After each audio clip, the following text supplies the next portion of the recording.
Welcome to the 2023 IBSA World Games from the Midlands in the United Kingdom.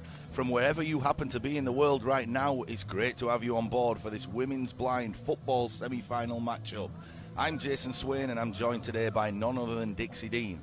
And with 25 years experience within blind football, ranging from England, coaching and mostly refereeing, Dixie will be definitely relaying the finer points of the game to everyone watching and listening today.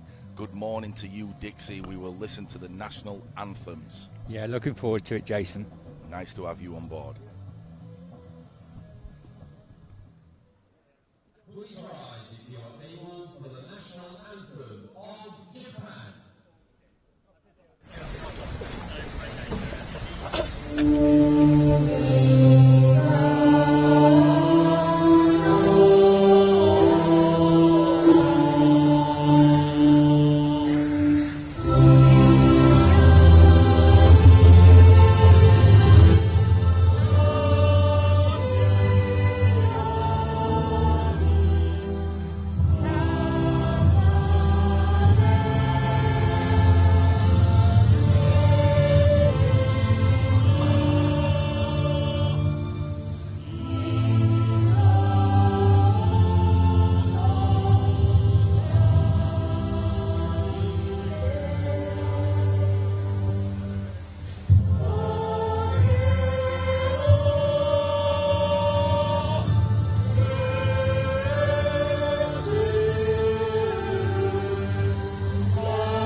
Let's meet our two teams.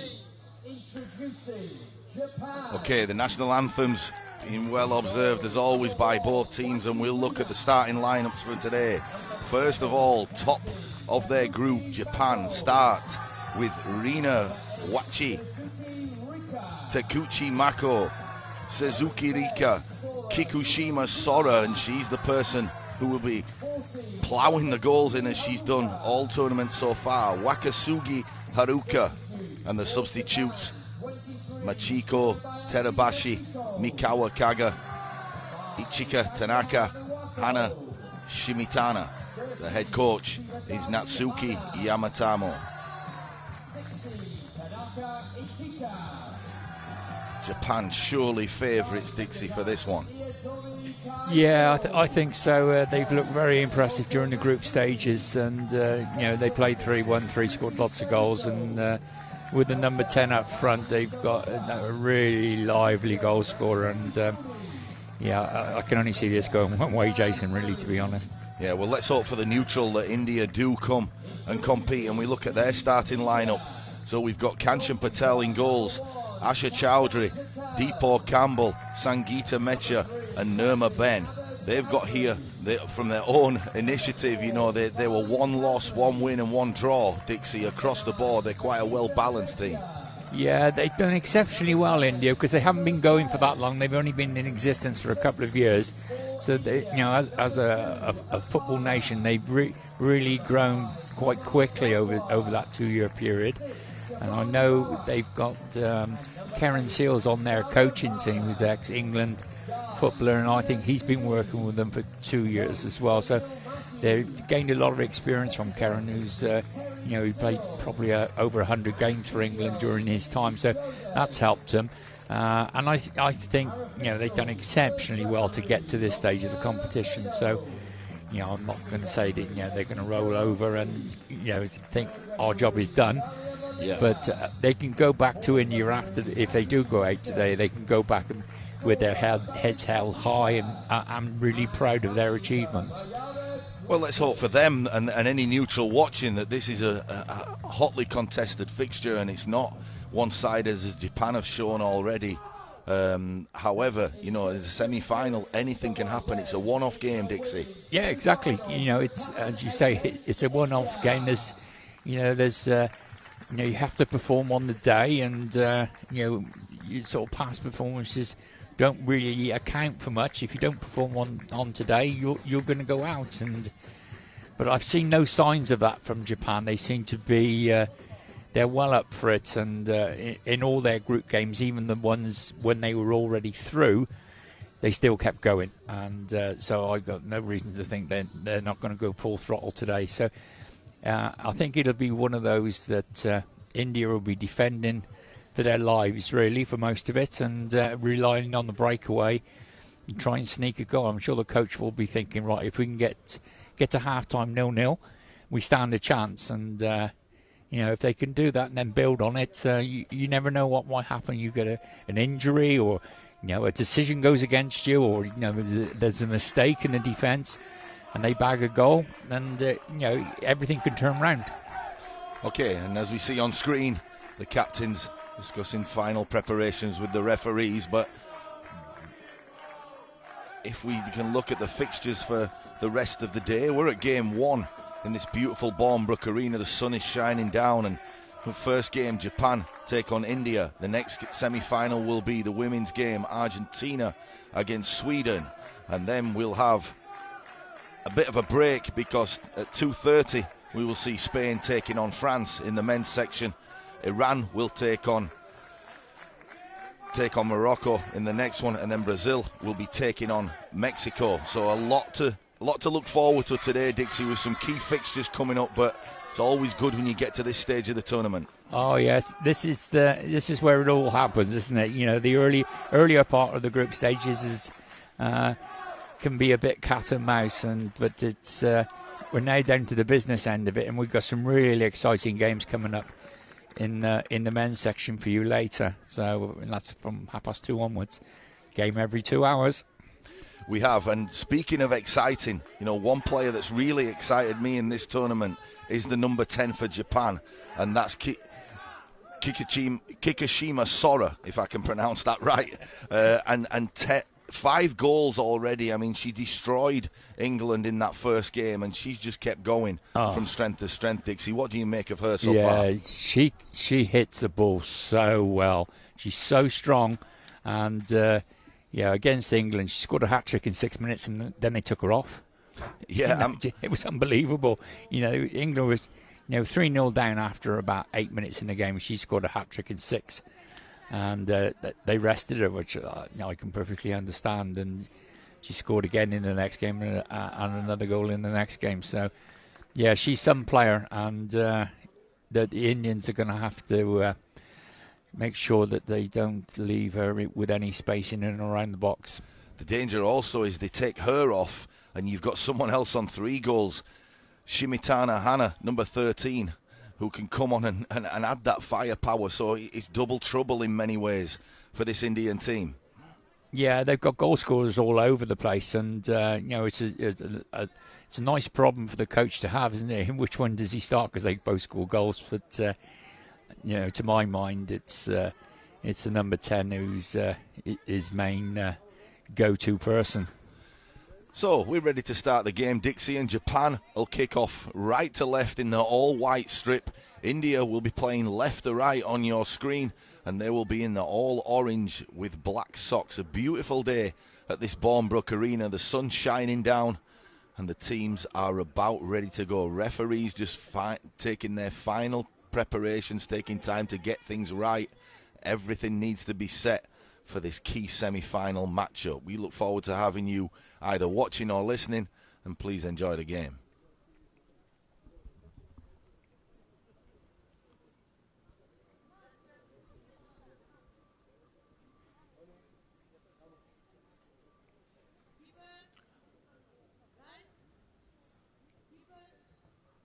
Referee just checking with both keepers that they are ready to go, checking with the guides, and we're off. Kikuchima Sora gets after that ball. It is to the right-hand side, deep in the Japan half, and now it's against the boards on the right-hand side. Sought out by the one and only Sora as she takes full flight, and she's in with an early chance, deep into the penalty area of India. Back to goal right now. She's surrounded by 3 Indian players and really getting the respect she deserves early by being crowded out there, Dixie. Yeah. I'm not surprised the Indian coach has said if she gets the ball, you get 2 and 3 players around her, because she's been something else this week. She's really high quality, and as I say, she's got a fantastic strike on her, and she can hit it from 10-15 yards, no problem at all. And against the left-hand side is Wakasugi Haruka, who'll try to play that ball down the line, and it's about at the halfway line, but looks like we've come to a bit of a stalemate. No, the ball has popped out, and it goes right. Sora will be in the vicinity. Ball is now played into the Japan half. It's the first time that India have got out of their own half, but with only 1 minute played, I'm sure we'll see them coming forward at some point. This ball is rolling right towards the Indian goalkeeper, who cannot come out of their box. But so important, the communication of the keepers in this tournament, Dixie. Yeah. Basically, your goalkeeper is controlling the defensive third. You will see there's dotted lines across the pitch, and the pitch is split up into 3. So the goalkeeper controls the defensive third. Your head coach controls the middle third, then your attacking coach the attacking third, and obviously vice versa for the other team. Coach is not allowed to speak if the ball is not in their area. And the ball right now is with Asha Chowdhury, and it's just going back to her own goal. The Japanese team are looking to seek that ball out and pick it up, but it's at the halfway line now. India giving as good as they're taking at the moment. It's a quite even-sided game. Ball is once again against the boards. Plenty of communication from the manager from India.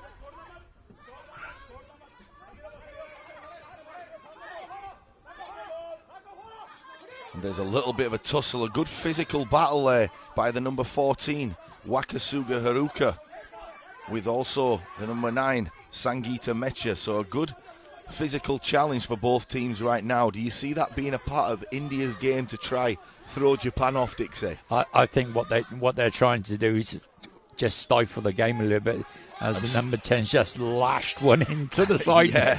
And we speak about how physical this game can be. Kikuchima Sora just let fly, and that ball just hit the outside of the net. A good chance, early chance for Japan, and just showing her intent already.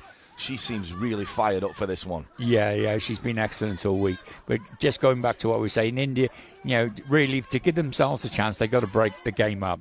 They can't let it become an open and attacking display. They need to be stopping the game, slowing everything down, and just hopefully frustrate the Japanese, then obviously create a chance for themselves when a mistake occurs in the Japanese defence, which will happen though, because everyone makes mistakes, and they capitalise on that mistake.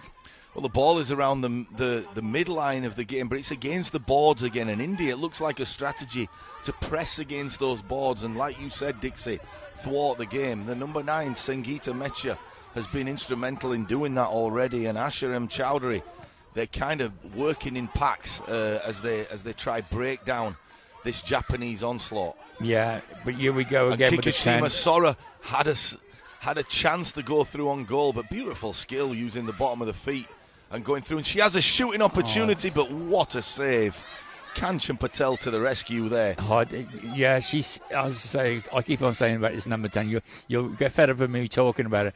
She is a different class, honestly.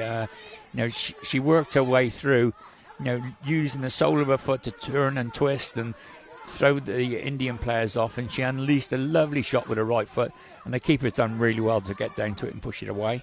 And while you've been talking, Dixie, Kanchan Patel has just made another excellent save from one of the other Japanese players. So a little bit of a spell of one-way traffic as Japan go towards the goal. There's a heavy collision, but play on, says the referee, and India knows she'll bring it back, and it looks like a free kick. Tell us about that one, Dixie. Yeah, well, what's happening there? The referee's giving an indirect free kick. She'll give it to Japan. I think I'll just wait for clarification by which way she's... Some of the referees are a bit slow in pointing which way they've given it. So an indirect free kick possibly to Japan. Yeah, because the Indian was on the floor when she played the ball. Okay, and it's just inside the final third, looking towards India's goal. So a non-shooting opportunity, but could be played subtly in front of Sora, who has a chance and sight on goal. It's a three-person wall. Dixie, what do you see coming out of this? What could she do? Well, I'd say you see you've got number 10 on the ball and you've got an Indian player just behind her. When she puts the player behind her will just put her foot on top of the ball. When the referee blows the whistle, she'll just roll it a little bit, and the number 10 will then either go left or right and get a shot off. So we're going through the process. This process, if the ball is in the attacking third, this is the process of what happens. The referee gives an opportunity for the goalkeeper to set a wall first, which she's done. Then she'll ask the keeper, are you finished? And then she gives an opportunity to the guide behind the goal to do his work. Whilst he's doing his work, the wall and the keeper are not allowed to make any noise. Very interesting. But the keeper has already set her wall. Kanchan Patel organised that wall fairly quickly, and the guide has gone round to tap the post. The referee intervenes, but this could be a strike on goal from Kikushima Sora. Let's see how this one plays out. We'll take you through the action. Yeah, she's about 13, 14 metres out. Central goal. The referee wasn't happy with one of the Indian players, and I think she probably said something or spoke. As I say, they have to be quiet. Once they've had their opportunity to set up, that's it. They're not allowed to say anything at all. And the final checks by the guide are being done. So over the ball stands the number 7, Tekuchi Mako. She'll slide that ball in front, and Kikushima Sora, she'll dance around two of the Indian defenders. But a great job, working in packs really, those Indian defenders, as they come over and thwart that attack, and it comes to absolutely nothing, which is a surprise really from what we've seen already from this Japan team. Great defending by India. Yeah, great defending by India, but I thought she was very slow to move off from the free kick. Free kick was played, she just stood there and it sort of waited for the Indians to come out to her. But good defending, and they've thwarted that attempt by Japan. So we've played nearly 6 minutes now, and they're still holding fast. The ball ends up in the hands of Kanchan Patel, the goalkeeper for India. She'll organise her troops and roll this ball out against the boards on the side. India have a chance to venture into this Japan half. They're led by the number 3, Asha M. Chowdhury, as she takes it towards the other corner flag. And we're possibly looking at a corner deep on the left in Japan territory. A nice bit of play by the Indian team there. Yeah, that's great. They've got the ball up the other end and they bags themselves a corner. And, obviously not only does that give them an opportunity to score, but, it gives defensively a little bit of a rest and a bit of a breather, and they can regroup. The 2 goals they've left at the back there can have a bit of a breather and probably a sigh of relief. And well, Japan have set up, Dixie, with 4 defenders just inside their own penalty area. A common theme of these corners have been for the attackers to try get around the penalty area and get inside to the middle of the field. Doesn't work there, but that's been the strategy of most of the teams. Yeah, most of the teams, the player running with the ball will try and arc around. Sora bursting through. Great ball across to the number 7. Takicho Maku, who's seen plenty of the ball, and she'll go through and have a chance to maybe shoot on sight, but great defensive work once again by Asher M. Chowdhury. Sorry, I broke you off. No. It was much more important for you to commentate on the actual action and rather than me babbling on about how you take a corner. Yeah, we have another corner though, so go ahead. So I can babble now. Yeah, normally there's what you call the golden area. The golden area is directly in front of the goals, around 6 or 7 yards out. That's where you want to try and get your players into. So on corners and stuff, they tend to run up the boards, arc around, then come back in at the goal. So they're getting a bigger picture of the goal. If you look at angles, if you come in from the side, the actual picture of the goal's that much smaller. And so if you can get in front of the goal, you've got a bigger target to hit. So we just had a Japanese sub. We just have, and Shimitana Hana has just entered the game on 3 goals. She replaces Takuchi Mako, who's put in a really, really good stint as she takes a well-earned breather.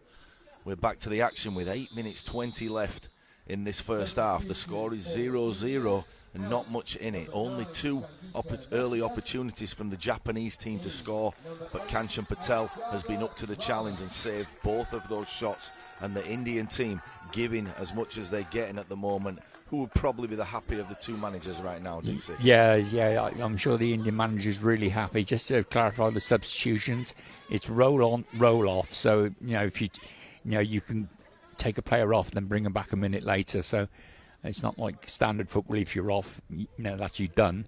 They're roll on, roll off subs. So the corner is to be taken. Kikishimu Sora tries to come in field to that golden area and strike that ball. As you said, there'll be another corner, so they'll get another chance to employ that strategy. But just as you said, Dixie, trying to get into that golden zone to try and get a strike on goal, and unfortunately for Japan, that was once again blocked by India.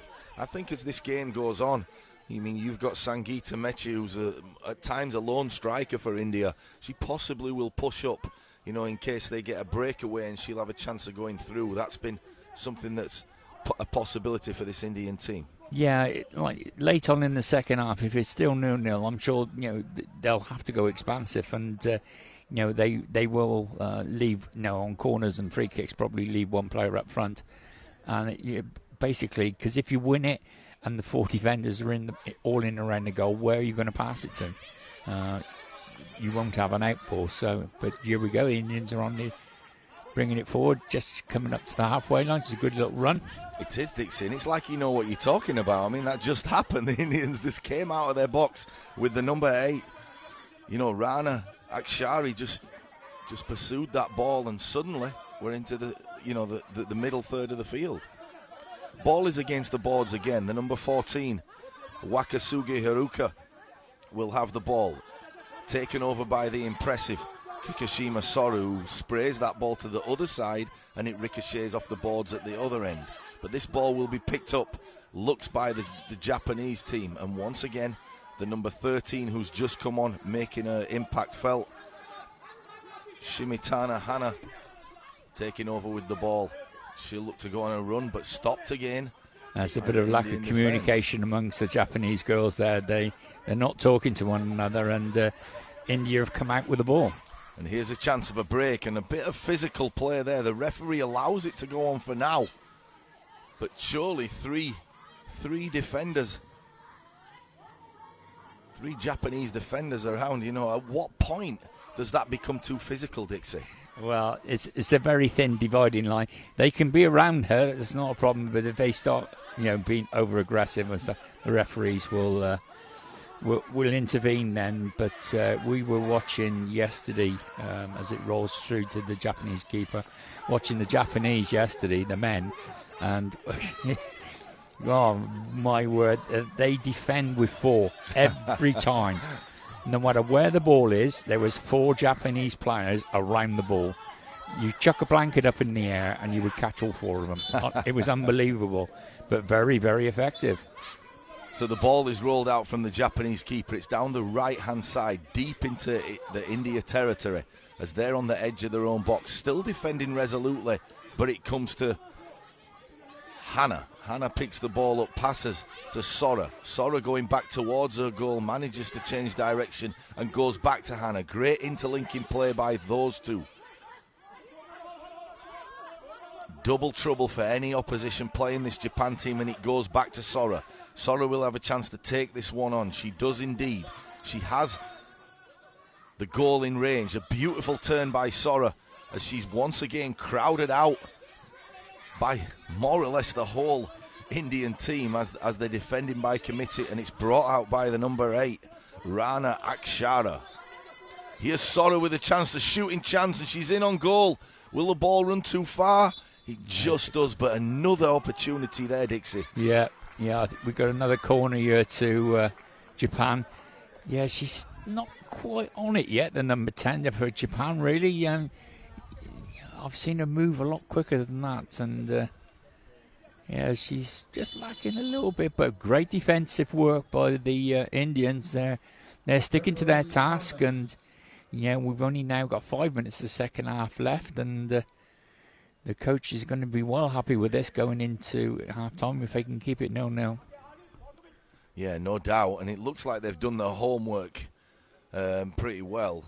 They'll have been studying, different strategies that the Japanese team have come up with, and definitely the main players and the areas that they're playing in. But India get a chance to break. It's at the feet of the number 8 for India, and she'll cascade into the other half. Still a chance with the ball, but once again, that 3 or 4 person defence, and the Japanese all over her like a cheap suit, Dixie. Yes, indeed. One of those made in Hong Kong. The Japanese have won the ball and are attacking down the right-hand side. She's left it behind her, and she's picked it back up again, gone to the boards, coming back off the boards, and I'll pass back over to you, if I may. Yeah, the Indians being pegged back once again, going back to goal, and in their beautiful orange kit with black socks, they have a chance to once again come forward, and it's that girl, Akshara Rana, who takes it on for a split second. She's still going. What determination by Aksan. Surely that time we may have had a free kick, but no, once again, the physicality of the game allowed to be played, and it's consistent refereeing, would you say? Yeah, this is quite a brutal sport, yeah. as you can see, and it is physical, and you've got to have a lot of courage to play it. And the referees, if they see it's getting dangerous, they'll stop it. But you do get a lot of bumping in the game, because that's how they're fishing for the ball a lot of the time with their feet, and they're making contact with the legs rather than the ball because they don't know where it is. And let's not forget, these are the high-level elite athletes within their sport, and if you compare this to, say, a Premier League game, any sort of contact, players are going down. These guys just keep going and going and going, and like you say, it's just the physicality of the sport is one of the things that's a reason to watch it and listen to it. Well, yesterday afternoon I brought that in my commentary. We were watching one of the men's games, and the men's game, it's been going a lot longer than the female game. That's a lovely shot by the number 10.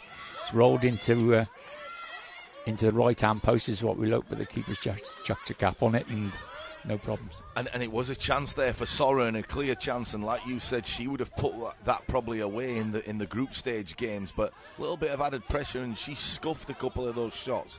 The ball is on the left-hand side. Once again, it's happily, it seems, by the Indian team, pegged against those boards, and Japan are going back towards their own goal, which will suit the Indians no problem at all, as the keeper will play the ball now to Kikushima Sora against the boards on the right-hand side. It'll come back across into the Japan half, and the number 8, as always, Akshara Rana, will have a chance to pursue this ball, and she'll have gained her team a corner. Yeah, so we've got just over 2 minutes to go, and perhaps they're going to stop the clock. Just over 2 minutes to go, and it's going to be a corner, but it's a timeout as well, so they get a minute's drinks break, and are allowed one per team, one per half as well. So would you say this is for this is for fitness reasons, the teams have been brought across just to get a drink, or what sort of strategy with 2 minutes to go would be put in place? Will India go for it in these 2 minutes, or will they still be cautious and sit back? I think the Indian coach is probably just reinforcing what he said before the game and saying, come on girls, we're doing really well, we've got 2 minutes to go, let's keep a clean sheet and we'll get in at half time and we'll look at the situation as it develops into the second half. Obviously, because it's a bit warm as well, they'll need fluids and everything. Just gives everyone a breather and just a chance to clear their heads and reset and get ready for these last 2 minutes, and then they can get in at half time. And if they're going to make any sizable changes, they've got 10 minutes to do it in.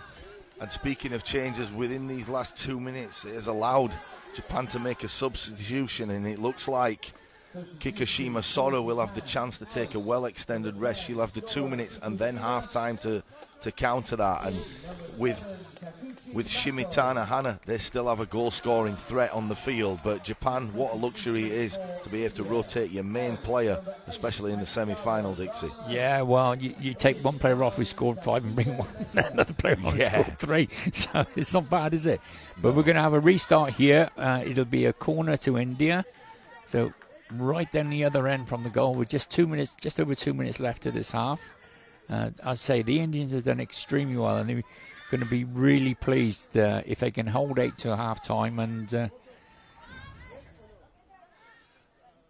Indians have a corner, but the main threat here to me comes from Japan. It's a three-person wall just inside the box, but the keeper for Japan, Rina Wachi, has already set something up. So if she gains the ball, she'll look to throw that ball against the boards down the right-hand side, and we have that goal threat.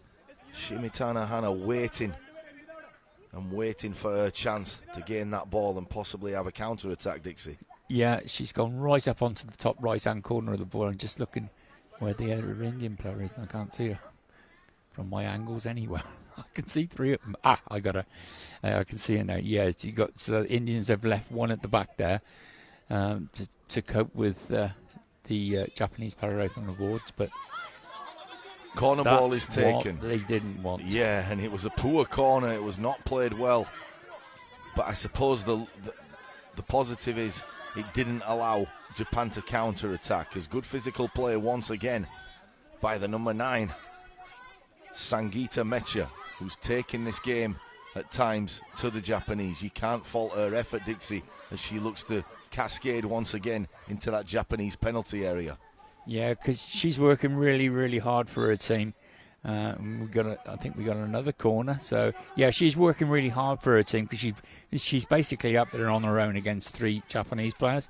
But all the time she's doing that, we're not down the other end around the Indian goal, and no chances of being created for the Japanese to score. So it's sacrificing her game for the benefit of the team. So we've got a corner out on the right-hand side as we look at it, and we'll see what they do. Yeah, they choose to chip that ball into the area, and it goes all the way across. And Japan playing on that left-hand side board, and the ball gets stuck once again. It just looks like the strategy is not to let that Japanese team go down the side of the boards. As soon as they start going, the Indian team have an answer. They get themselves against the boards and create a barricade so that there's no one-way path going down the sides, which the Japanese have done all in the group stages. So ball will roll possibly through to the Indian goalkeeper, and Kanchan Patel, who's not seen the ball for quite a while, will have 50 seconds to make an impact within this first half. She rolls the ball out to the left-hand side.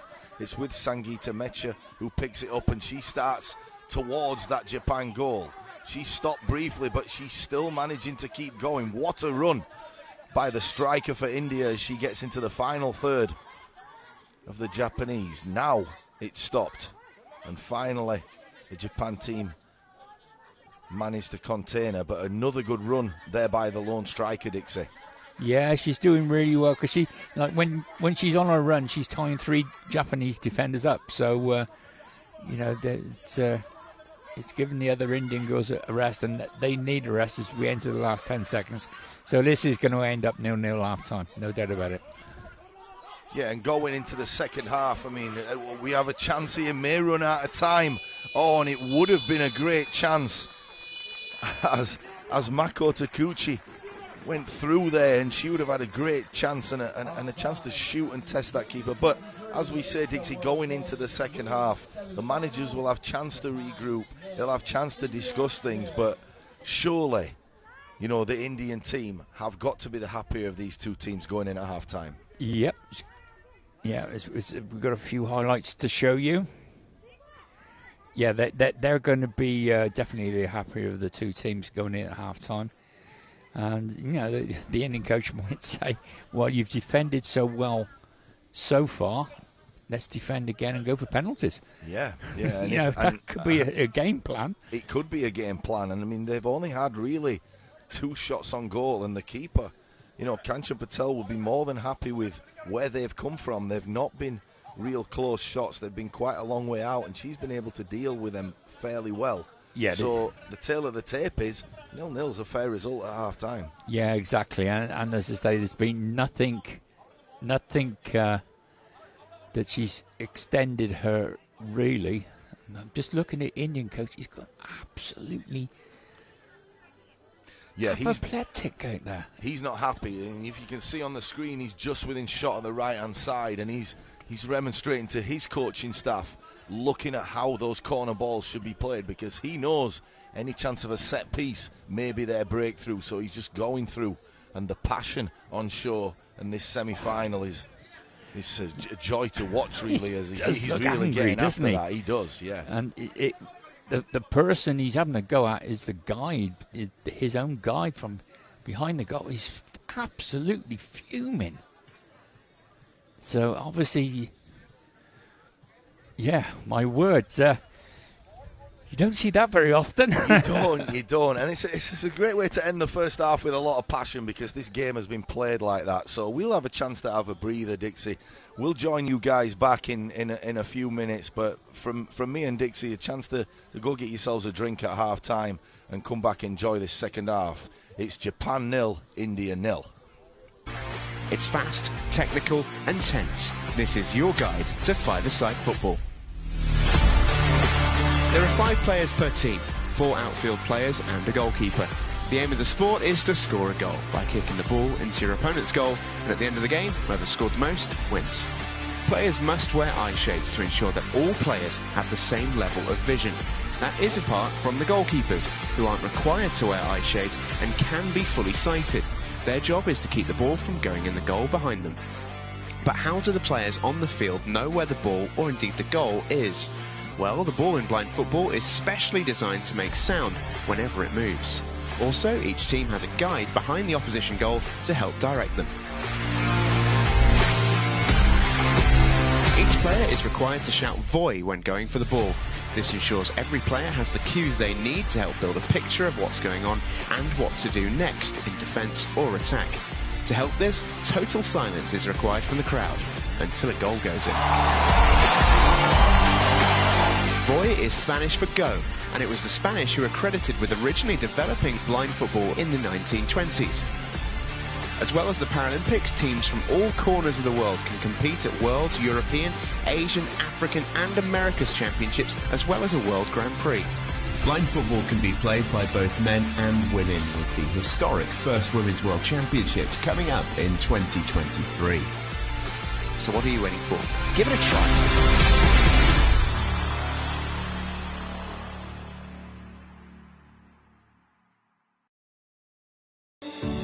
IBSA, International Blind Sports Federation, presents, with the support of the International Paralympic Committee, IBSA Anti-Doping App, the first application of its kind in the Paralympic movement, specifically designed for blind and visually impaired people. Athletes, coaches, medical staff, managers, and the public in general now have a powerful tool to stay focused on the principles of clean sport. Scrolling down the main menu, you can find all the important themes you need to know to play fair and be alert to testing procedures and necessary adaptations for athletes with visual impairments. IBSA gives top priority to anti-doping control, being the only international federation with 3 sports in the Paralympic family: goalball, football, and judo. IBSA anti-doping app has external links, namely to WADA, where our sport agents can always find the most updated information, especially the list of prohibited substances and methods.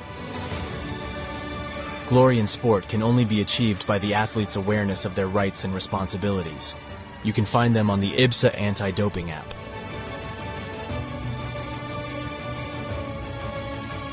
IBSA is continuously promoting anti-doping education to all its affiliate athletes and sport agents, not only about the consequences of the use of doping and the risk of using supplements. IBSA believes that education is the major tool to fight doping in sport. Informed athletes can make better decisions. Download the app now at the usual operating system stores. And ladies and gentlemen, we have seen history being made today. Such a great team at these championships. IBSA. Beyond sight. Feel the sport.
So, welcome back to the second half of this first semi-final in the women's the women's blind tournament.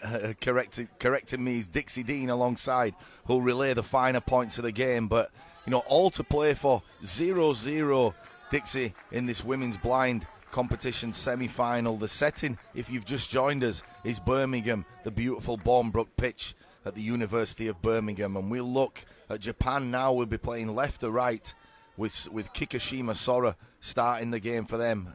And the team India will be in the all-orange kit going right to left. How do you see this one going early in terms of Japan possibly mounting some more attacks, Dixie? Yeah, I can't really see any difference from the first half, really. I think the Indian team, they defended brilliantly in that first half, and they've managed to shut Japan out, which is a feat in itself because they have been pretty free scoring in the group games. So I don't think they'll change anything for the first probably 7 or 8 minutes. Then hopefully they'll give it a go in the last 5 or 6 and try and get a goal, and if not, go for the penalties. So 15 minutes on the clock, and here we go for the second half. The ball is crossing the midline into the final third of the, and Japan will go forward. A quick shot by Sora as she shows her intent, goes through to the goalkeeper once again, Kanchan Patel. She'll have a chance to roll this ball out. It will be aimed for the boards at the left-hand side. Great control by the number 9, Sangeeta Meche, who had a great first half. She'll be the lone striker up front as the ball right now is at the halfway line, once again against the boards, but Meche comes inside. She'll start on her run, thwarted by the Japanese defenders, who bring it back over into the Indian half.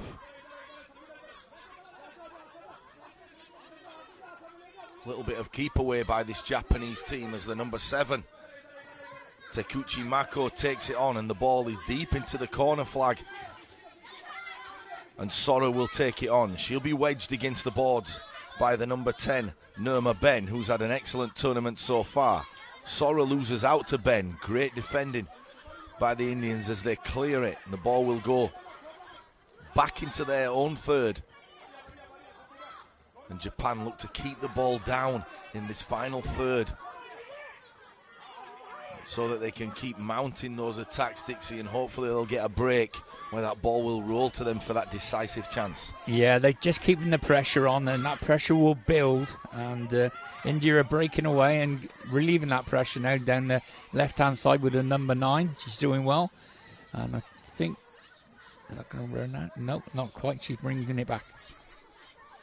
It was well kept in because it looked like it was going to go for a corner for India, but the Japanese, who've just collided with each other, kept that ball in well, and they'll have a chance to advance through the legs of the opposition. A little bit of a nutmeg as Sora will pick this one up, but will she be able to stop it? No, she doesn't. It rolls through to the keeper, Kanchan Patel, and she'll be able to set up her troops and mount another attack for this Indian team. It's a great ball, and it's all the way deep into the opposing territory as the Meche comes forward. She'll go into the box. She has a chance to turn and try get into that golden area inside. She loses out, and possession is won by Japan as they come over the halfway line.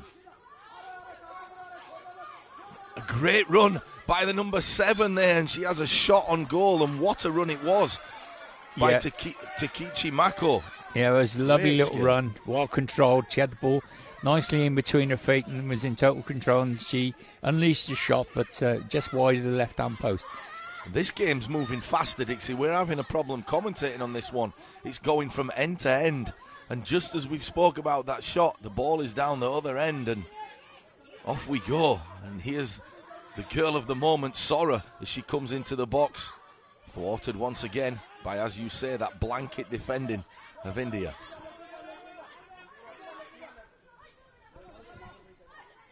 Yeah, it's out on the boards again.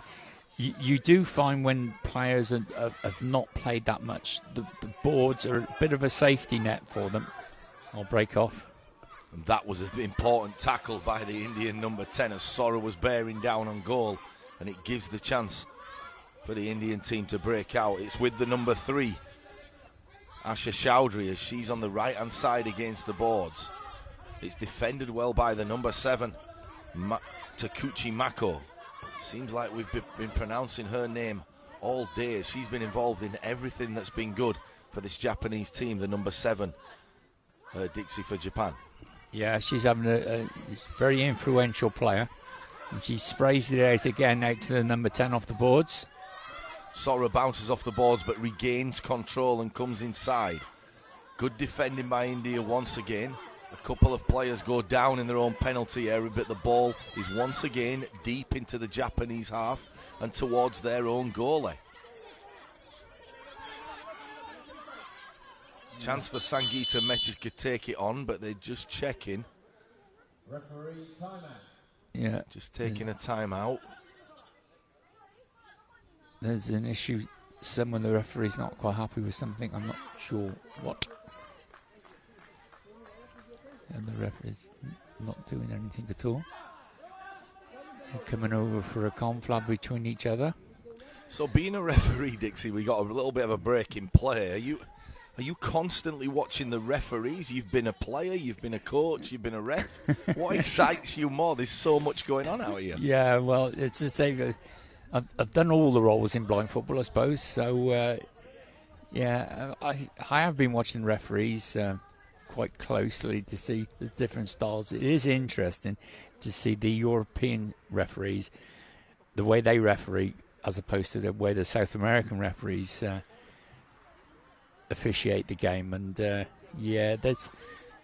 just want to check the number 10, and they do this on a regular basis. They'll stop the game and say, right, we want to check your patches, and just to make sure that everything's the same. Yeah, so now we've got a break in play and the refs are going through their final inspections with Sora of Japan, it looks like. Dixie, working with you, I was really enthralled before the game, and I went online to try Google you, and you are the hardest person to Google within the game, because the name Dixie Dean is synonymous with the Everton legend, who, fortunately, you're not that guy, because he's passed away, and what a legend he was in the game. But I just could not find you on the internet, so I could not find what you were about. So I suppose, as a positive, if you're not wanting to be found, you could hide very well, Dixie. Yeah, I do hide very well. I can assure you. No, Dixie is a nickname. Ah, okay. Right. So, but virtually everyone who knows me will know me as Dixie. There's very, very few people who actually know my Christian name. My wife calls me by my Christian name, obviously, okay. And my parents used to, but that's where it ends. Will that be released maybe during the final if viewers stay with us? Is that like the bonus thing to look forward to? If there's money going to change hands, it might. Well, like my wife did allude to, Dixie Dean, it's a cool name. It's a very, very cool name. It falls off the tongue well, but definitely one of the hardest people to find from Google. So, thanks a lot for that. So we get back to the action, Dixie, and it looks like Kikushima Sora is fine to resume play as she comes back in and stands in the middle of the pitch, ready to go. The ball will be put down. It will be controlled by India. Yeah, on the right-hand side. It's possibly a drop ball, Dixie, am I right? Yeah, it's going to be a drop ball because it was a referee's timeout. She wasn't happy with... she couldn't see the tape underneath the number 10's mask, and, so they just wanted to check it just to make sure that those patches that are underneath that mask are properly stuck down, and as I say, everyone's playing off the same level playing field. And it's good that she's back in the game, because she immediately smashes that ball out right and makes a counter-attack for Japan. But now the Indians go deep into the Japan territory again. They cross the halfway line and have a clear route into goal, but it's stopped by Kikushima Sora again. And if she picks the ball up, she has a chance to run with it. But it's well defended once again on the halfway line. And there's the number 8, Akshara Rana, as she looks to come forward. It's back over to the feet of Sora. It's still around the halfway line. And a late challenge there, but advantage played by the referee as the ball... Oh no, they're going to bring that back and possibly just check that she's got her blindfold on safely. Like you said, something that the referees have to do quite a lot in the game. Yeah, we're going to, the ball went over the touchline here, so it'll restart with a goal clearance by the Indian keeper, but the number 10 there, she just bumped into someone and her mask come up. So, if that happens, the referees want to just check that everything's okay. And now we've got a Japanese player down. Yeah, there's been a little bit of a collision. That's how the blindfold came off. But, Wakasuga Haruka has just taken a seat. She looks fine. It's just she's taken a seat, a little bit dazed from that collision. And she'll get back to her feet and go off to probably a round of applause by the fans. Yeah, she'll have to leave the field of play now because the physio's come on. That's the rule. If the physio comes on to have a look at a player, they have to leave the field of play, so they'll have to make a substitution.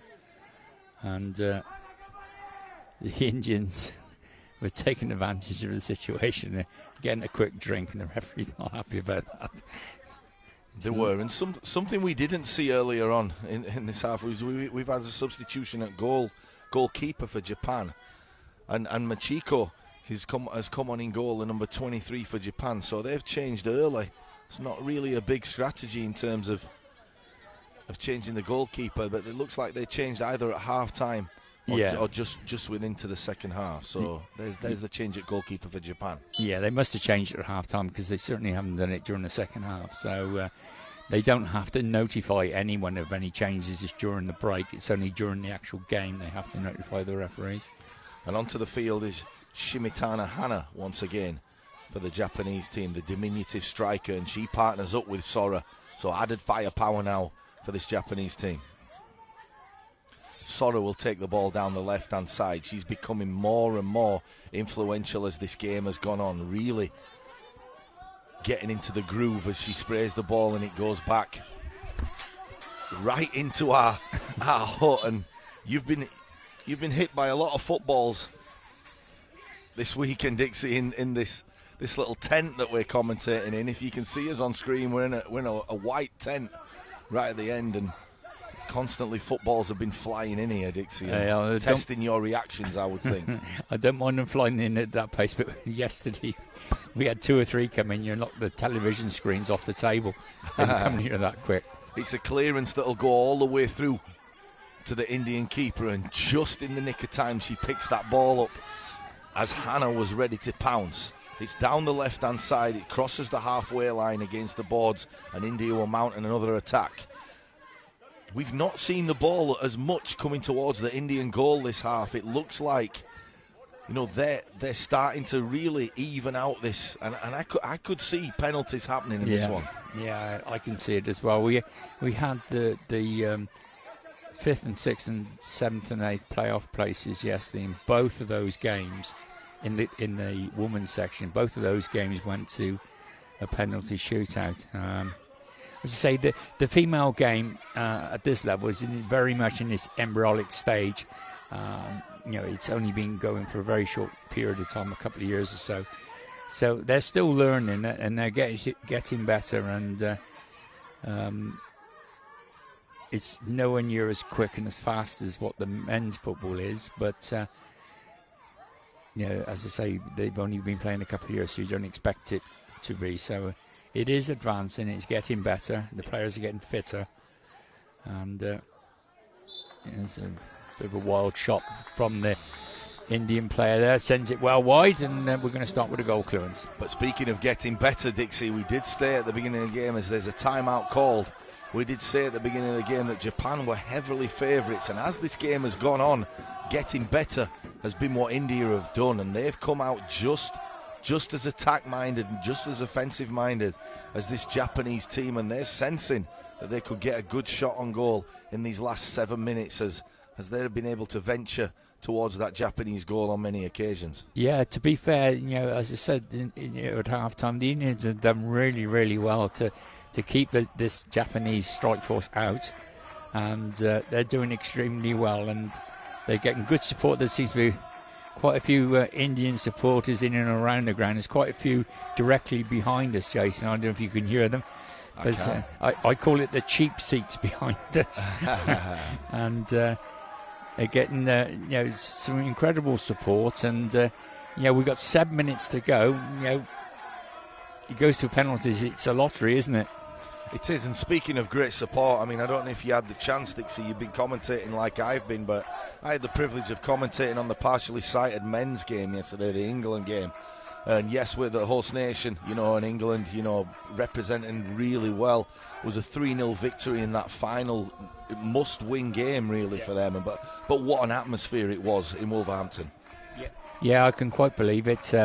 Like in an indoor arena, the volumes go up a little bit, doesn't it? Because it echoes around, and in a big open arena like this, it's harder to generate that noise. But we've certainly got a group behind us, which is out of view from the cameras, which they're quite raucous, and they're giving good support to this Indian team.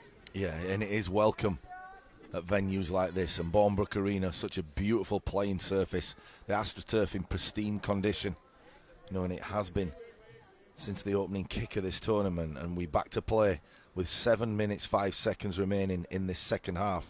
It's Japan 0, India 0, as Japan will restart possession from their goalkeeper, and they'll have a chance to mount once again another attack towards the Indian goal. Yeah, I think this sport pitches and all round this particular area were all refurbed for the Commonwealth Games last year. All right. And I think the hockey certainly took place down in this area of the university, and they obviously used the accommodation blocks that are dotted around the university campus. I mean, in terms of the location, the Midlands has always been a great location to have sporting events in the UK.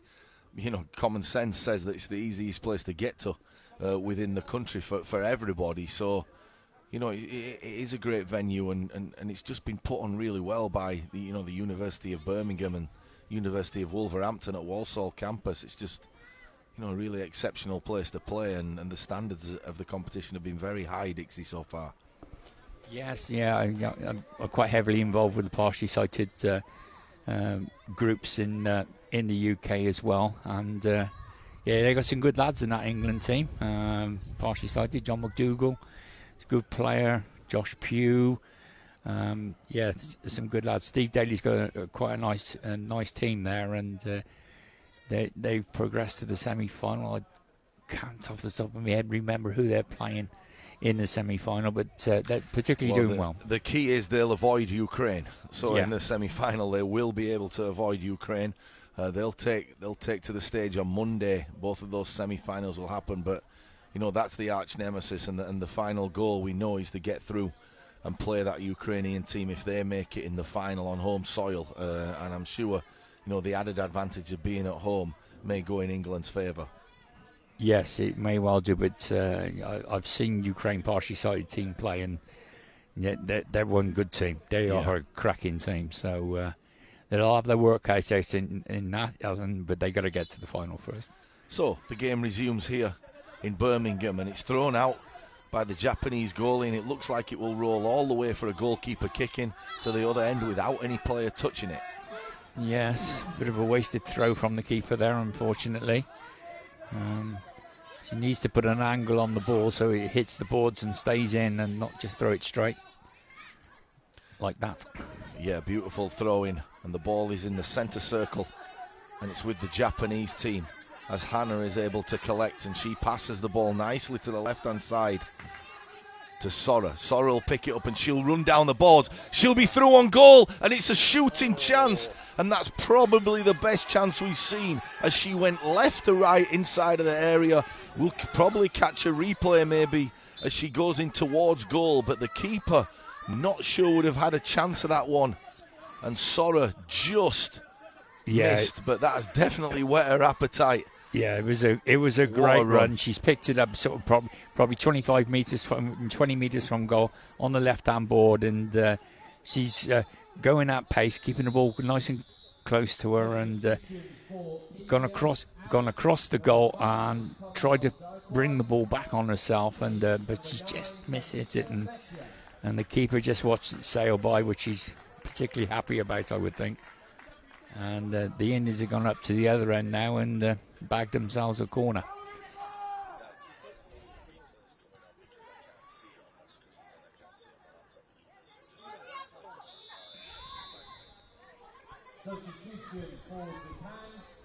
So we've had a substitute for Indian. Number 5's gone off.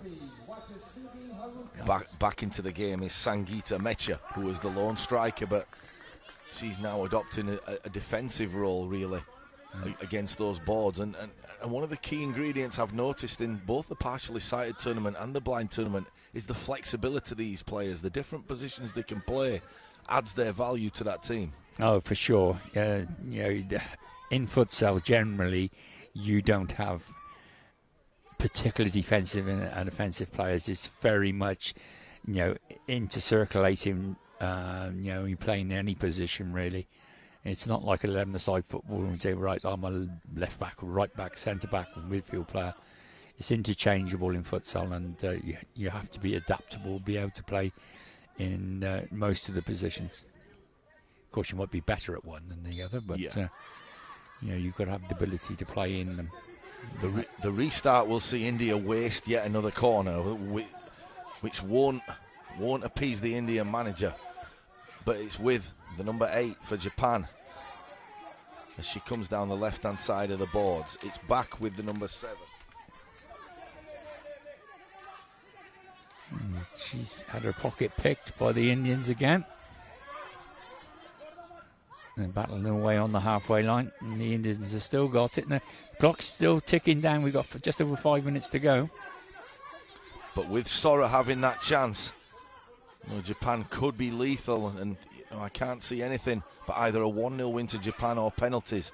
It's just a question of, can the Indian team hold on, as they've been resolute so far. The ball is around the halfway line, and Sora will try break free. A little bit of a collision. Didn't help her with her run there, but she wins the ball back. Tenacity on display by Kikushima Soro. And now there is a chance, if the Japanese can pick this ball up on the left-hand side towards the corner flag. And into the box she goes, and there's a shooting opportunity. And right there was another excellent chance by Takuchi Mako, and Japan are really piling on the pressure, Dixie, now. Yeah, we've just seen the best 2 chances of the game, and Japanese players picked the ball up on the left-hand board there as we look at it, and it's cut across, gone into the centre of the goal area, and she's not made right good contact with it, but she got some contact on it, but I think she could have done a lot better, and she's hit the ball straight at the goalkeeper, and we got another timeout. We've just seen the replay there, and the footwork from both of those players before, Kikushima Soro and then Takuchi Mako to just invade that Indian penalty area and get a shot on side, but the skill, left to right, weaving all the way through. That ball was on a string, Dixie, and just these Japanese just seem to be at a different level going forward. Yeah, they're a good team, and to say, just to at the benefit of the people at home, if you're blind and you're playing football and you're running with the ball, you're dribbling, you can't kick the ball out in front of you. So what you have to do is go left to right, and sort of running with your feet at 45 degrees and sort of tapping it from side to side. It's the only way you can keep it under control. Whereas in sighted football, you were taught to get the ball out from underneath your feet and you chase it. But it's a different technique altogether in blind football. And as I say, you've got to do this tapping thing between your feet. But Japan are starting to open up a little bit now, and they've had 1 or 2 shots on goal, and they've had their sighters, and hopefully we won't get to the general penalties and we'll get a goal in normal time. But we're going to restart with an Indian corner. Yeah, so for all the plaudits that Japan have had, there will be 4 minutes 33 remaining in this second half, and the Indian team will be deep in Japan territory with a corner on the left-hand side. It'll be a 3-person wall inside the penalty area with 1 lone striker for Japan, Kikushima Sora, at the other end, should they get the breakaway. But for now, it's the chance of India to attack as they have the corner on the left-hand side. Referees just checking blindfolds once again. Yes. And when they're ready, we will resume play. Seems to be taking an awful long time. That's all the time. Right, they're ready. They're happy. She's not quite. No, she's happy. So we start off at a corner to India.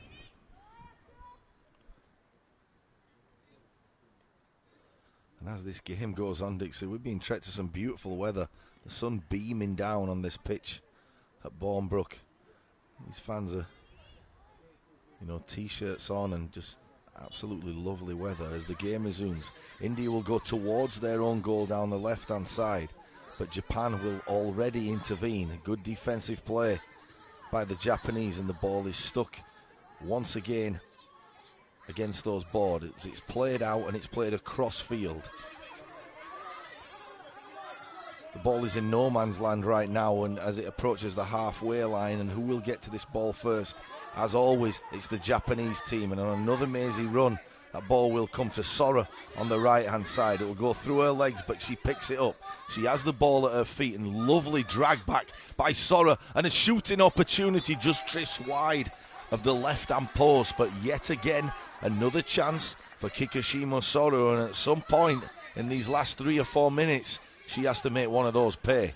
Yeah, she done well there. She got stuck on the boards and she did a little drag back, got herself a bit of space, went in towards the goal, bit of an angle, got her shot away, but wasn't as cleanly hit as what she liked, and it just evaded the far post. But Japan, out of the two teams, Japan are definitely looking the more likely to score.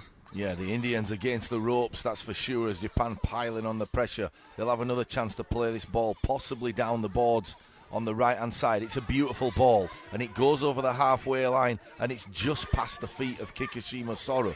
She now picks it up. She I thought she was going to pick it up, and she does. She wins it back. And we rave about how good she is going forward, and she has a chance here. But defensively as well, Dixie, she's put in a good shift today. Yeah, she's very strong, and she works really hard for her team. But Japan have got it again and coming down the left-hand board this time. Yeah, it's all one-way traffic. And the ball is once again against the boards on the left-hand side and just coming over the halfway line. It comes in field.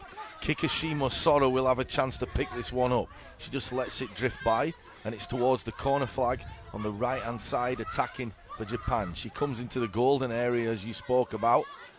She has the ball at her feet. Good defending once again by this resolute Indian squad. Picked up again by the Japanese team. It doesn't seem to be getting out of the half of India right now, and Japan in full control. And as you heard Dixie there with his refereeing hat on, shouting what, and he thought there should have been a free kick to the Japanese just outside the area and resulting in a goalkeeper kick out. But will the referee bring this one back? Well, they're not going to. Well, they must be. These two must be watching a different game from me, because the Japanese girl was nearly cutting. How do you really feel, Dixie? How do you really feel about that one? She was nearly cutting too. Then they said, "Play on." My word. I mean, I've been watching and listening to these games prior to this one, and I've heard your commentary, Dixie, and it's just great that you're so enthusiastic about every aspect of this game, and refereeing's not one that escapes that. No, it's gone out for a corner for Japan, and we're under 2 minutes. Got a substitution for India coming up as well. Yeah, waiting to enter the game is Asha M. Chowdhury. She will come on, and she's been a goal threat in the first half. It's possibly a chance for the Indians to sneak a winner at the end. The question is, will she have time? Will there be a break in play where she can come on? I'm not sure there will be, with 1 minute 52 remaining, as the Japanese go forward, and another shooting opportunity on the edge of the box on the left-hand side just flies wide. Fizzed in by the Japanese attack. Number 7 it was again, Tekuchi Mako. Yeah, she's coming in off the left-hand board. We're just going to see it again. Coming in off the left-hand board, she's got into a good area, just slightly off target. And that's been the story of this half, really. The Japanese have have attacked well, and but their end product has been pretty poor. I don't know what the Indians are doing here. They brought on a sub, and well, Sangeeta Mechia has gone off, the number 9, who has really worked her socks off, and enter the game Asha M. Chowdhury, who's gone down the right-hand side against those boards. They've got 2 players waiting for that counter-attack. Will it come through? No, it's stopped well by the number 14, who's been very oppressive. Wakasuga Haruka, who's been constant all game in stopping the attacks by the India players. It'll go out for a goalkeeper kick-in. We're 1 minute 28 remaining. India's ball. Yeah, India are not rushing at all. I think the penalties suit them right down to the ground. So every little second that they can eke out, they will.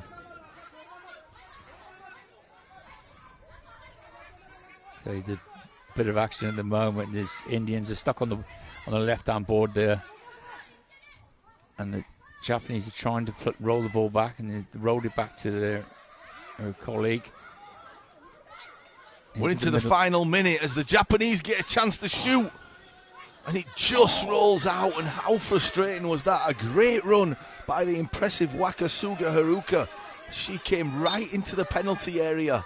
Yeah, she was a shooting chance there. Dixie goes begging. Yeah, she was about 3 meters out, middle of goal, and unfortunately for her, she's taken a big air shot, and it's a great swing of the leg, and she's.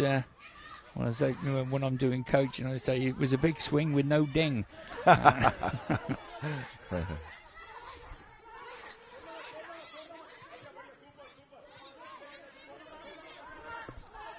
So the clock's still going down. We've got 25 seconds to go, and Japan are on the left-hand board, number 10. And it's Sora going into the box. Is there a final opportunity? And so many times it's happened that just the final big swing with no ding, you say, Dixie, has happened. And with 6 seconds left, I think that's all she wrote. Let's get ready for penalties. Yeah, exactly. That's it. It's gone to penalties. And yeah, the Indians are celebrating. That's obviously what they thought they could do is take it to penalties. And as everyone knows, penalties is a bit of a lottery, and that was what they were hoping for, and they've achieved that. So credit to them for sticking to the game plan and having the 50-50 chance of progressing. So just as you guys at home are seeing the highlights on screen with a lot of Japanese attacks, Kikushima Sora, who we thought would be inevitably involved in as much of this game as can be, but we'll just talk you through the penalties. And coming up, India psychologically look like they're in a better place. They look like they've already won this game coming out. Japan, heads have gone down. They couldn't get the job done in regulation time, but take us through how this penalty shootout's going to work, Dixie. Right. Well, logistically it'll be three each, and then it'll go to sudden death after that. So the referee will take the 2 captains to the middle of the pitch. The first toss will be to decide which end we're going to have the penalties, and the second toss is deciding who goes first and who goes second. If the squads are imbalanced, they will be balanced back up in case it goes to sudden death. And we're just, I don't know which way this is going to go, because you can see, if the Japanese girls, if they hit the target, they're going to score, because they can hit it that much harder than the Indian girls, generally. I don't know, but I don't know which way. The penalties, no one can tell you, can they? However, Kanchan Patel has been a thorn in the side of this Japanese team. There's been nothing that's gone past her. The 3 opportunities in the first half were very well saved by the Indian keeper, and she's on form in this one. So surely that will play a big part going into the final. Will Japan be able to pick their goalkeeper, or will they have to stick to the goalkeeper that was on the field at the end of the game, Dixie? I think, searching the rule book in the depths of my mind, I think you've got to play with the keeper that was finished the game, unless there's an injury. I'm pretty sure that is what the rule is. So, in goals, for the women's Japan team will be Terabayashi Machiko. She will be going off against the opposing keeper, Kanchan Patel. And who will be the most victorious and who will be the hero out of these two goalkeepers? That is the question for me. We're just waiting to see at what end these kicks will be taken.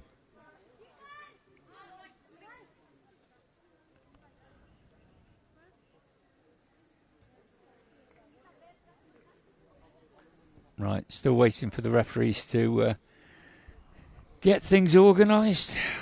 Just as they're getting those things organised, there is another game going on in football today, Dixie. The women's final, and you know, watching the Paralions here play yesterday, we're behind the Lionesses today.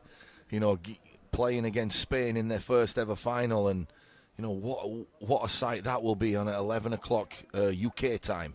Yes, yeah. It's going to be great. They've done marvellous, haven't they? Yeah, they were a right crack inside. They won the Euros last year, and now they've got the opportunity to win the World Cup. So wish them all the best, and we'll be picking it up after we got another game after this. But hopefully we can be able to watch the second half of the game, and it looks like we've drawn the short straw, and they're going to go up the other end, I think. They've chosen to do it at the top end. Well, there is one silver lining in that this tent will remain intact, because kicking the ball to the other end on penalties, if they were coming towards us and miss one on the right, that would definitely be your dinner on the floor, Dixie. So I'm not too bothered about that ball going down the other end, to be fair. But the first, penalty to be taken will be Japan. And it'll be the number 8, Suzuki Rika, who will take her time.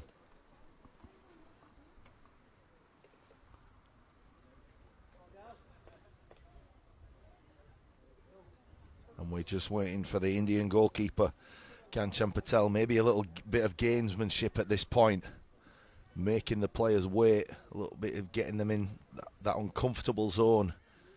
Dixie, would you say that gamesmanship is used at this time in the game? Oh, anything that gives you a slight advantage, you're going to use it, aren't you?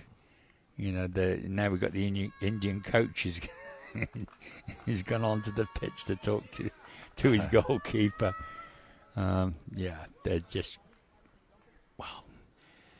not bending the rules, but flexing them, shall we say. So Rika will take the first penalty. We're So just waiting for the guy to check the posts. So the process for this is exactly the same as the free kicks. The referee will ask for silence. She will check the eye mask of the penalty taker. Then she will inform the goalkeeper that she's not allowed off her line at all. She's got to have both feet on the line. Then she'll pass over to the guy behind the goal, who will do his stuff, or her stuff, as the case may be. So I don't know what's happening here. Yeah, this is obviously going to play into the hands of the Indian goalkeeper, making Suzuki Rika just wait and take her time.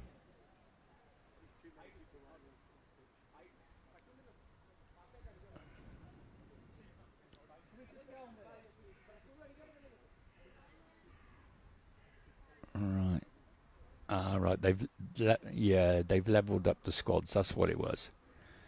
Yeah, because the Indians haven't got a full squad. The Japanese have had to reduce their squad down to the same size. Okay. So if it goes to knockout,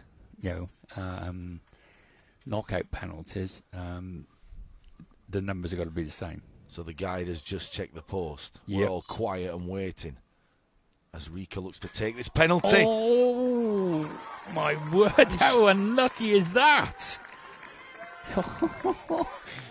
It was a good penalty, just a little bit left, too much to the right, and it's hit the post, come back, hit the keeper, and gone out. Wow. Yeah, we're watching it again. Yeah, it's hit the post, and the keeper's not got a Scooby-Doo where that's going. That could have gone anywhere, unfortunately, for Japan. It didn't end up in the net, and is that a sign that this is India's day? Yeah, well, You know, it could well be the underdog finishing on top. As you can see, the referee's just checking the shades of the player. She'll do that every penalty just to make sure that there's no scug. Now she's going to the goalkeeper. You got to stay on that line. So taking the first penalty is Akshara Rana, the number 8 for India. She'll face off against Machiko. Machiko ready and waiting on the line.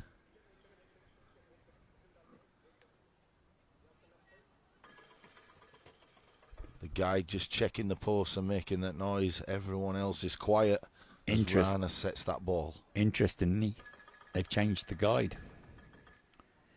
Yeah. Because during the game it was a female guide. The head coach has gone behind the goal now. This a decisive penalty kick as Rana sets off and she tries to bury that in the left-hand corner, but it's a comfortable save by Machiko, and it remains 0-0. Yeah, she had a little run up at it. That's a difficult skill, that is, because as we watch about, she had like a two-step run up at it. And, it is quite a difficult skill to do. It's fraught with dangers because if you don't get the timing quite right, you're going to not hit the ball squarely. And easy save for the keeper down to her right.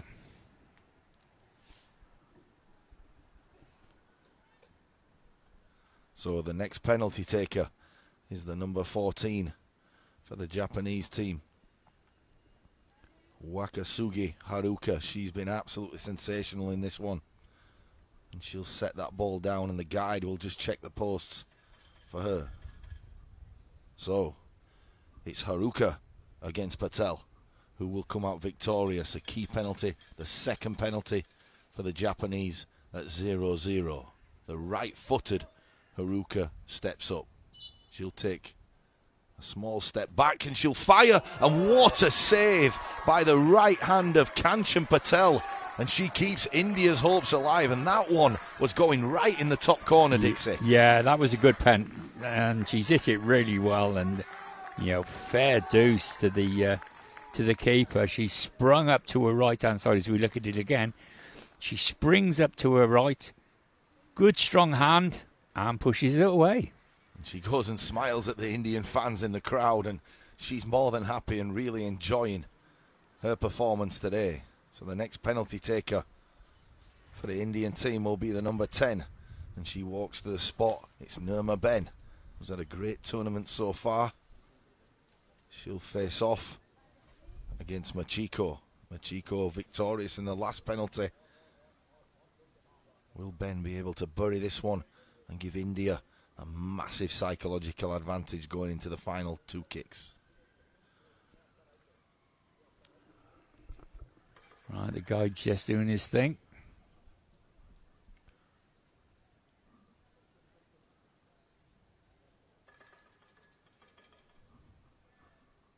So it's Nirma Ben to go against Machiko. Here we go. Small step back.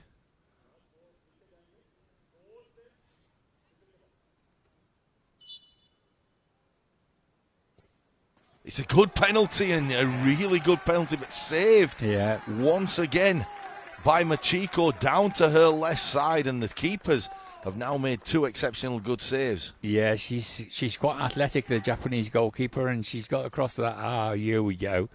I wonder when when the number 10 from Japan was going to rock up. So she's going to take the last one.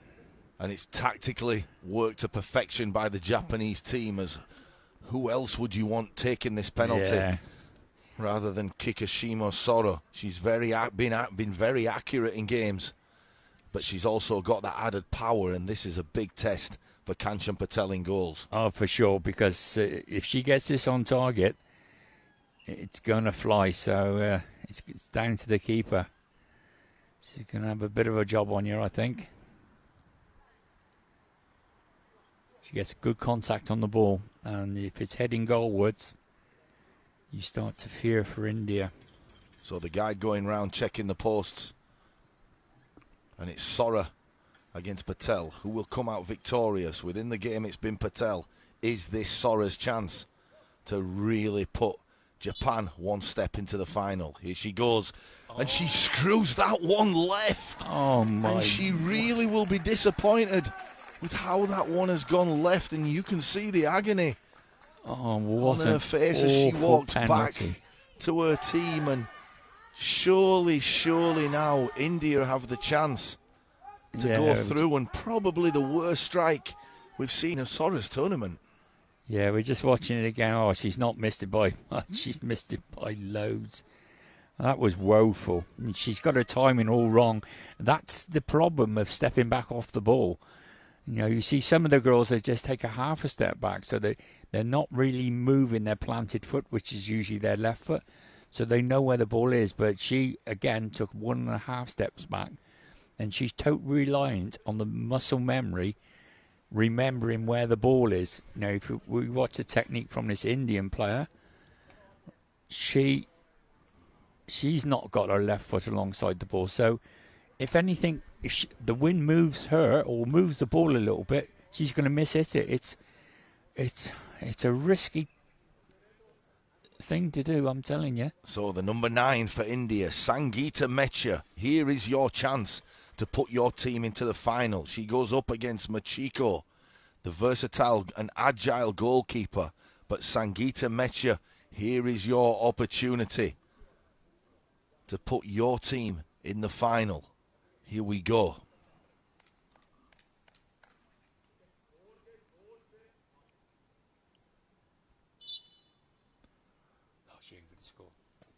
And she's missed the ball, and just as you said, Dixie, she took 2 or 3 steps back, and the contact on the ball was minimal. It was basically a back pass to the goalkeeper. Yeah, she just as you said. She just topped it. Yeah. She's just topped the ball. I really can't understand. I can't emphasise enough. The way to take a penalty in blind football is you plant, if you're right-footed, plant the left foot alongside the ball. Then just take the right foot back and toe poke it. If you're taking steps back off the ball, that is fraught with danger. If you make a good contact, you're going to have lots and lots of power. Yeah. But there's so many variables in it, and invariably it doesn't happen. And we've seen it 2 or 3 times now in this penalty shootout. Girls have gone back off the ball and just missed the target completely. It's a high-risk strategy in my book. So a chance for Shimatana Hannah to strike this one into past the Indian goalkeeper. It's Patel against Hannah. Here we go. And straight at the goalkeeper. And although it was good contact and a penalty taken as you said it should be, hit the target, it was an easy one for Patel to save. Yeah, but you can see the difference. Yeah, you can see the difference, Jason, can't you? You know, all right. She's made it easy for the keeper because she's hit it straight at her, but she's got a decent contact on the ball. Yeah, and the ball has gone not quite where she wanted to put it, but it's gone towards the goals. Whereas the previous 2 or 3 penalties we've seen, they've taken steps back off the ball, and they've not worked the goalkeeper at all. So you could argue, Dixie, if they were to employ your strategy, we've had 4 penalties now from the Japanese team. 50% would have gone to one of the sides and possibly gone in. Yep. So you could employ that strategy, but it's too late for you now, Dixie. You're commentating, not coaching. I still do a bit of coaching, but I'm getting a bit old now, to be fair. So the number 4. Deepala Campbell will step to the penalty spot. The whistle has gone. Here we go. And a good strike, but once again, right down the middle and an easy take for Machiko in goals for Japan. And we're still 0-0. Who will break the deadlock? The number 7, Mako Takuchi, will have a chance to step to the penalty spot and really play the hero for Japan. Yeah, I was commentating yesterday morning with Alec, and we had the penalty shoot, and I sort of reminded him of a story that happened to me. I think it was in 2001 or 2002, in the depths of time. We were playing in a World Cup in Cadiz against Colombia, and we went to a penalty shootout, We had 27 penalties before we could split them. Wow. It was unbelievable. All in about 40 degrees of heat. It was a nightmare. Well, this is the 5th penalty that Japan are taking now, so we were way off 27, Dixie, but let's hope we get a breakthrough at some point. As Takuchi Mako will step to the spot. It's a great take, and it's right in the top corner. Oh, yes, what that's the a one. goal from Japan as Takuchi Mako really applies the pressure. And the number 5, Kemal Gaikwad, will step to the spot with the weight of her country on her shoulders. All it takes now is for Machiko to make one more save. But what a penalty it was, Dixie. It's great. It's gone to the goalkeeper's left, and it's hit the post and bar in that right top corner and come back across and into the side net. In marvellous penalty. But again, Jason, did you notice she didn't take a step back? I did, Dixie. I don't like to say it. There you go, I'm right. Yeah, I did, and I fully agree with you, Dixie. Some pressure on this goal now.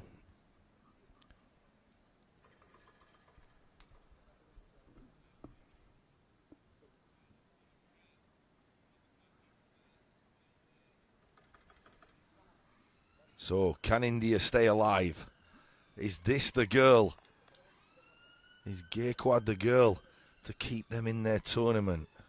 She looked to strike the ball, the whistle has gone, and here's the moment, and it's a good strike, but it's saved, and Japan are through to the final. And they will celebrate, and rightly so. The Japanese team, who have been dominant in the group stages, will venture, and we'll have our first finalists as we see the replay, Dixie. But I mean, take us through this penalty first before we talk about the two teams. Yeah. She's got a reasonable contact, but she's not hit the ball hard enough. Unfortunate. But, well done, India. They've done really well to get to this stage. And, they've taken this Japanese side right to the wire. 5 penalties each, I think it got to. So they couldn't ask for much. The coach must be happy with them. He couldn't have asked for much more. The effort they put in, and they showed true grit and determination. And on the day, it just wasn't meant to be. And Japan march on to the final. But what's going to be nice now is, and I've noticed with most of the girls' games, they line up together, all together, and they'll all have a group photo. Then I'll have a mixed photo. Then I'll have loads of hugs and kisses, and it's just it's always just really, really nice. And that's so good. Doesn't matter win or lose. They're all the best of friends. And the competitive spirit and the camaraderie of these teams. All the players seem to know each other. All the extended families off court seem to know each other, and it's just a great atmosphere. But going back to these teams, first of all, we must congratulate Japan on an outstanding achievement, getting through to that final round. But the losers for me, India, David did nearly beat Goliath today, and it was so close, and it was down to one kick. And how good have India been as it's their bowing out really game. Yeah, as I say, they've been excellent really, and as I say, they can go back, get the plane back to India, and they can go back with their heads held high and have a bit of a party tonight, I would imagine. And they still got one more game to play, mind, because they got to play for 3rd or 4th place. But once they get that game out of the way, and if you said to them when they arrived in Birmingham 10 days ago, whatever, you're going to be playing in the placement game for 3rd or 4th, they would have taken that. And so it's all been good. Okay, so from Bournebrook Arena here in Birmingham, we look forward to seeing you guys for the second semi-final. The moments away, Argentina will be taking on Sweden. But from me and Dixie Dean, it's goodbye for now, and we look forward to seeing you in the next game. Thank you for being with us.